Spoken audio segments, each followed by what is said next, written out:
بسم اللہ الرحمن الرحیم۔ السلام علیکم۔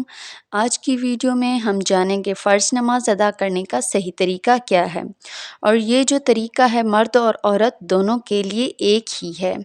فرض نماز کا صحیح طریقہ چاہے ظہر کے 4 فرض ہوں، چاہے عصر کے 4 فرض ہوں، یا چاہے پھر 4 رکعت فرض عشاء کے ہوں۔ آئیے جانتے ہیں 4 رکعت فرض پڑھنے کا صحیح طریقہ کیا ہے۔ دیکھیں، سب سے پہلے تو ہم نیت کریں گے۔ جو بھی نماز ہم پڑھ رہے ہیں، مثلاً ہم 4 رکعت ظہر کے ادا کر رہے ہیں، تو اس کی نیت اس طرح سے کریں گے کہ میں نیت کرتی ہوں ظہر کے 4 رکعت فرض کی واسطے اللہ تعالیٰ کے، منہ میرا خانہ کعبہ کی طرف اللہ اکبر کہہ کے شروع کر دینی ہے نماز۔ یہ جو نیت ہے، نیت اصل تو دل کے پختہ ارادے کو کہتے ہیں۔ زبان سے الفاظ ادا کر کے نیت کرنا یہ مستحب ہے۔ اصل نیت دل کا ارادہ ہے۔ نیت کر لینے کے بعد تکبیر تحریمیہ یعنی اللہ اکبر کہہ کے ہاتھ بلند کر کے باندھ لیں گے، پھر ثنا پڑھیں گے، مکمل ثنا پڑھیں گے، سبحانک اللہم و بحمدک، یہ والی ثنا مکمل پڑھنے کے بعد پھر ہم اعوذ باللہ پڑھیں گے مکمل، اس کے بعد ہم بسم اللہ پڑھیں گے، اس کے بعد سورۃ فاتحہ کی تلاوت کریں گے۔ سورۃ فاتحہ کی تلاوت کرنے کے بعد پھر ہم اس کے ساتھ کوئی بھی سورت ملائیں گے، جو بھی سورت آپ کو آتی ہو، آسان لگے، ان میں سے ایک سورت آپ پڑھیں گے۔ سورت ملانے کے بعد ہم رکوع کریں گے، رکوع کرنے کی تسبیح پڑھیں گے، پھر رکوع سے کھڑے ہوں گے، سمیع اللہ لمن حمیدہ کریں گے، یہ پڑھیں گے۔ یہ پڑھ لینے کے بعد اللہ اکبر کہہ کے دونوں سجدے کریں گے۔ 2 سجدے کرنے کے بعد یہ 1 رکعت ہماری مکمل ہو گئی۔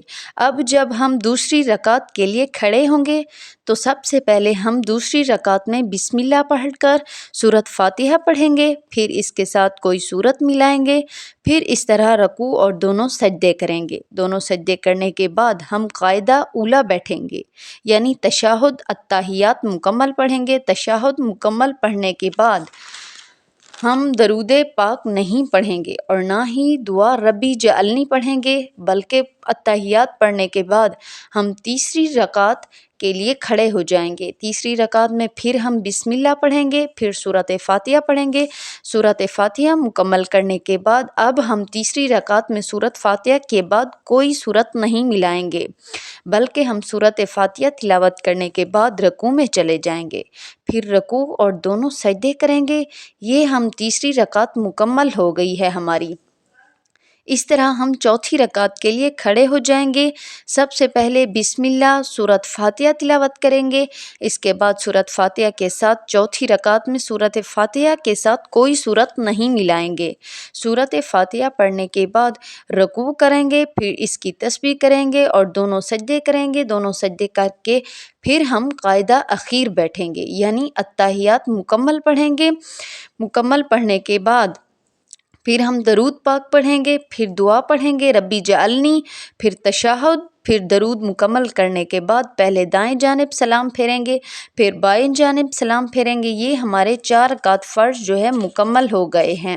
یہ طریقہ ہے صحیح فرض نماز ادا کرنے کا، چاہے ظہر کے فرض ہوں، چاہے عصر کے ہوں، چاہے عشاء کے فرض ہوں، اس طریقے سے فرض ادا کیے جاتے ہیں۔ اب ایک سوال ہوتا ہے کہ اگر کوئی شخص فرض نماز کی تیسری اور چوتھی رکعت میں سورۃ فاتحہ کے ساتھ کوئی سورت پڑھ لیں بھول کر، تو کیا اس کی نماز ہو جاتی ہے؟ تو جی ہاں، بالکل اس کی نماز ہو جاتی ہے۔ فرض نماز کی تیسری اور چوتھی رکعت میں سورۃ فاتحہ کے بعد کوئی سورت ملا لیں تو کوئی حرج نہیں ہے، ہاں نماز ہو جائے گی۔ اگر کوئی سورت نہیں ملاتا تو یہ افضل طریقہ ہے۔ مجھے امید ہے کہ یہ ویڈیو دیکھ کر آپ کو بہت فائدہ حاصل ہوگا انشاءاللہ۔ ویڈیو پسند آنے کی صورت میں لائک اور شیئر کرنا نہ بھولیے۔ اگر میرے چینل پر نئے ہیں تو میرے چینل کو سبسکرائب کر دیں۔ جزاک اللہ۔